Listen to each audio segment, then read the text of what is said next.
Charlie Pryde. And I'm Jennifer Pryde. Welcome to our YouTube channel, Pride of the Villages. Well, this video is on DeLeon Springs State Park. Come along for the ride.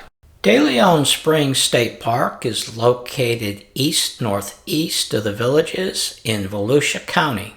It is about an hour's drive from the northern part of the Villages and about an hour and a half from the southernmost part. Some history on DeLeon Springs. Native people known as the Mayaca lived here for at least 6,000 years. They referred to the springs as Aquera, or healing waters. When Spain was in control of Florida, land grants were given to U.S. citizens, including William Williams, who had 2,020 acres here, along with the first enslaved Africans. He named his property Spring Garden Plantation. Subsequent owners further developed the plantation, planting cotton and sugar cane. John James Audubon visited the plantation in 1831, exploring the waterways and painting the limpkin. The first water-powered sugar mill in Florida was built here in 1832. In 1835, Seminole Indians attacked the plantation, destroying the mill and stealing slaves and cattle. The mill was rebuilt in 1849 and continued to produce cotton and sugar, with up to 100 slaves performing the work. During the Civil War, in April of 1864, Union troops, upon hearing the owner was providing supplies to the Confederate Army, destroyed the plantation. By the late 1800s, Spring Garden became a tourist destination with a steamboat and the railroad providing transportation to the area. To attract tourists, local residents changed the name from Spring Garden to Ponce de Leon Springs and referred to the spring as the Fountain of Youth. The Ponce de Leon Springs Hotel was built in 1925. The property became one of over 100 roadside attractions in the state when it opened as Ponce de Leon Springs in 1953. It featured tropical gardens, a jungle cruise, tram tour, and 2 water skiing elephants. Interstate highways and air travel caused the attraction to close after about 16 years. The property was then operated as a private recreational park until 1982, when the state of Florida and Volusia County purchased 55 acres that became DeLeon Springs State Park. Additional land purchased to protect the spring resulted in the park's current size of 625 acres. The park is open from 8 a.m. until sunset. Entry to the park is paid at the front gate, and it is $6 per vehicle. Our first stop in the park is the Sugar Mill restaurant. This very popular restaurant, opened in 1961, is located in a 100-year-old replica of the 1830 sugar mill.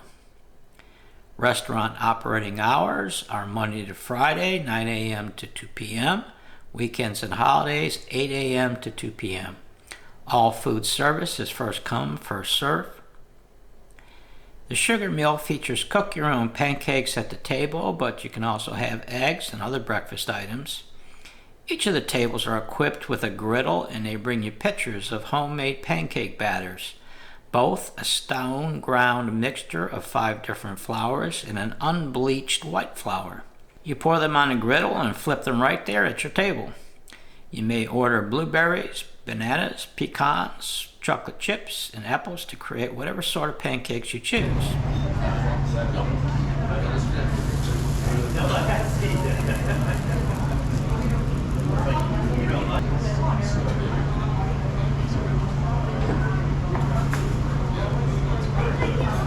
You want some blueberries as well? Sure.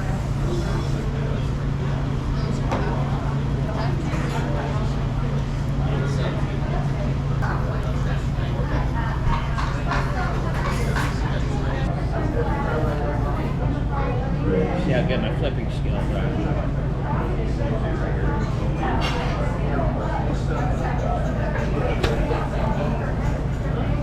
Good enough.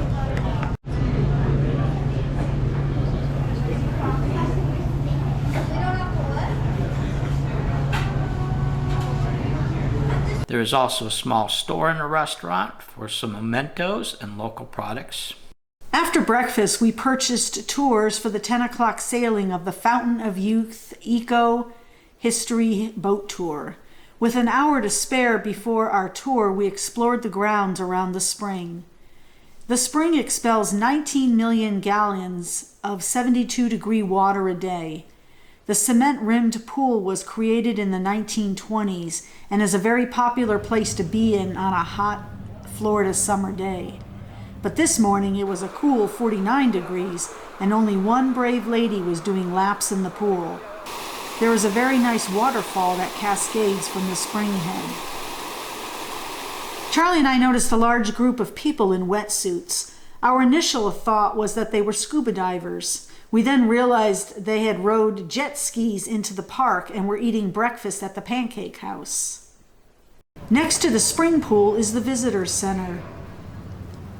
This is a place to spend some time learning the history of the park from the period of the Mayaca Indians to present day.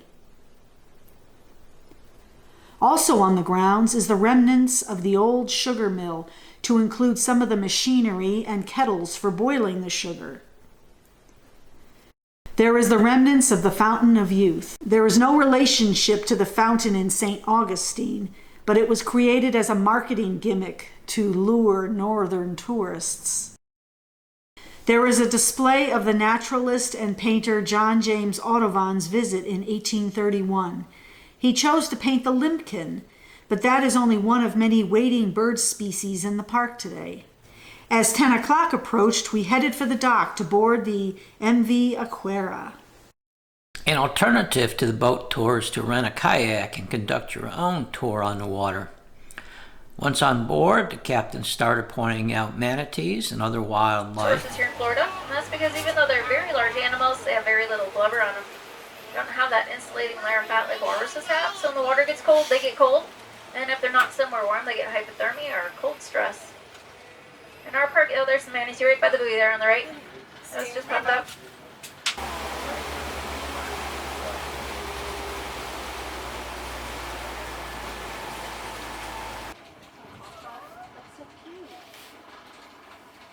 And if you're visiting here in Florida, just assume every waterway in Florida does have an alligator in it.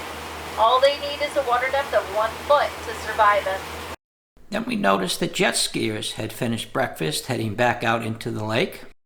Turn of it breaks loose, so fire up the wind from on the edge of the surface again and continue to grow from there. Overall, it was a really nice 50 minutes on the water, seeing manatees, gators, and lots of birds. In closing, Jennifer and I would recommend a day at DeLeon State Park, a place of beauty, history, and great pancakes.